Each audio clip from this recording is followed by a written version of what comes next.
दिवाकर नमस्तुभ्यं प्रभाकर नमोऽस्तु ते।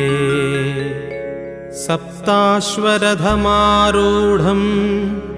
प्रचण्डं कश्यपात्मजं श्वेतपद्मधरं देवं तं सूर्यं प्रणमाम्यहम्। लोहितं रथमारूढं सर्वलोकपितामहं महापापहरं देवं तं सूर्यं प्रणमाम्यहम्। त्रैगुण्यं च महासूरं ब्रह्मविष्णुमहेश्वरं महापापहरं देवं